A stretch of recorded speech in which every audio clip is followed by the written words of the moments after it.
Imagine this. For decades, powerful people flew quietly to a private island. No cameras, no question, no consequences. And now, suddenly, documents are being unsealed, names are being whispered, and one word is trending worldwide: Epstein.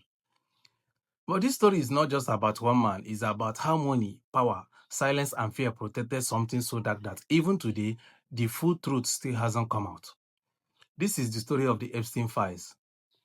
Jeffrey Epstein presented himself as a billionaire investor. He claimed to manage money for the ultra-rich people like presidents and CEOs. But here is the strange part. No one could clearly explain how he made his money. Yet he owned a private jet, multiple mansions, a private island, and unlimited access to the world's elite. Behind closed doors, Epstein was doing something else, recruiting underage girls, often from poor or unstable homes, and abusing them while telling them they were lucky to be there. Imagine that. Jeffrey Epstein owned a private island in the Caribbean. Among locals, it gained a chilling nickname, Pedophile Island. According to court records and survivor accounts, young girls were flown to the island under false pretenses. Once their cell phones were taken, strict rules were enforced and their movements were controlled. Some survivors later testified that they were told powerful men would take care of them if they complied. Others said they were threatened into silence and made to believe that no one would ever believe their stories, no matter what they said. And influential men showed up. They arrived on Epstein's private jet, later called the Lolita Express. The plane became a symbol of how money, influence, and secrecy came together in one of the darkest scandals of modern times. In 2005, a 14-year-old girl reported Epstein to a police in Florida. Investigators uncovered dozens of victims. This should have ended everything. Instead, in 2008, Epstein received one of the most controversial plea deals in U.S. history. He was sentenced to just 13 months in jail and was even allowed to leave prison 6 days a week. Many of the serious charges against him were reduced, and his victims were not properly informed about the agreement. That deal also protected unnamed co-conspirators from being investigated or charged.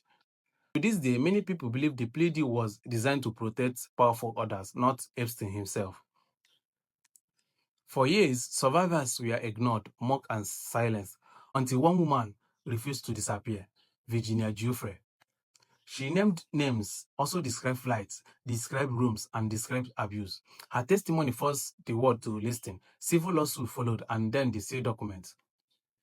Recently, unsealed court documents now trading as the Epstein file revealed names of associates, flight logs, emails, and witness testimony. One thing we need to know is that some names appear as witnesses, contacts, and deniers. But the outrage came from how many powerful people were connected to the Epstein, socially, financially, or personally. And the question became louder. Why was he protected for so long? In 2019, Epstein was arrested once again, but this time it was far more serious. He was facing federal charges, accused of sex trafficking minors, and case was strong enough that life sentence was a real possibility. This arrest wasn't a slap on the wrist. It was the moment it seemed he would finally be held accountable. He was held at the Federal Detention Center in New York. Then something happened. On August 10, 2019, Jeffrey Epstein was found dead inside his jail cell. The official ruling was suicide by hanging, but almost immediately, serious questions surfaced. How did the security cameras outside his cell stop working? Why were the guards assigned to watch him asleep? And why had he been removed from suicide watch just days earlier? And the injuries reported did not silence public doubt. Soon, a phrase spread across the world: Epstein did not kill himself, not because everyone believes him. The Epstein files are more than just a stack of documents. They are a disturbing record of how power can protect itself, how victims are often ignored, and how justice can be delayed or denied entirely. Even years later, critical questions remain unanswered. Some names have never been investigated, and some people have never been held accountable.